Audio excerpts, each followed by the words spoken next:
grâce à Joseph Oumou.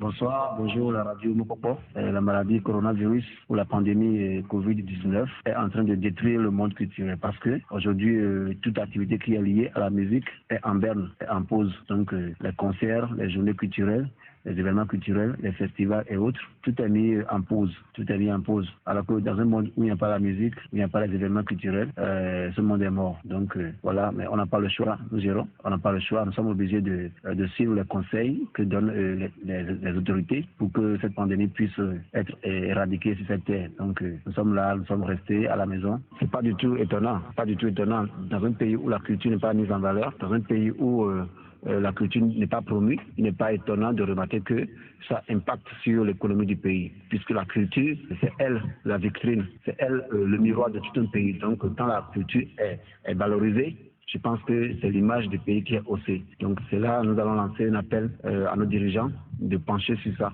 parce que la culture, c'est la porte du pays. Mais il faudrait qu'elle soit valorisée pour que l'image du pays puisse monter. En tant qu'association bien organisée, dénommée Revolat Togo, définie comme la revalorisation des artistes unifiés des lacs, dont je suis le président, nous tenons à saluer d'abord les efforts que notre gouvernement est en train de fournir pour éradiquer, pour neutraliser cette peste, cette épidémie, cette pandémie que nous appelons le coronavirus.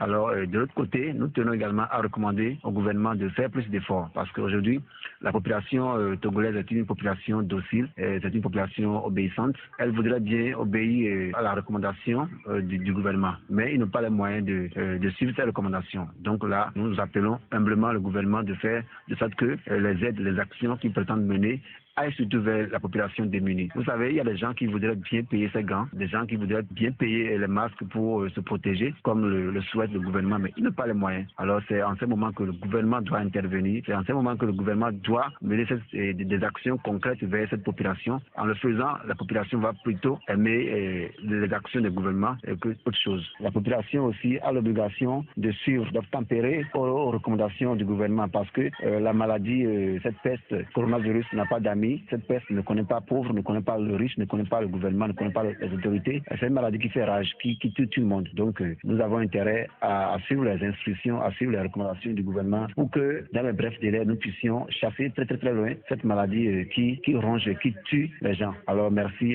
c'était la voix de votre artiste, Dr Sansering, Dr Z. Merci. Merci beaucoup, Dr Z, c'est lui le président de Revolac dans les lacs à Néhon, bien sûr. Et puis, dans ce sens, il a composé un morceau à l'endroit des dirigeants africains. On va en même temps écouter ce morceau avant de revenir en studio avec nos amis d'ici.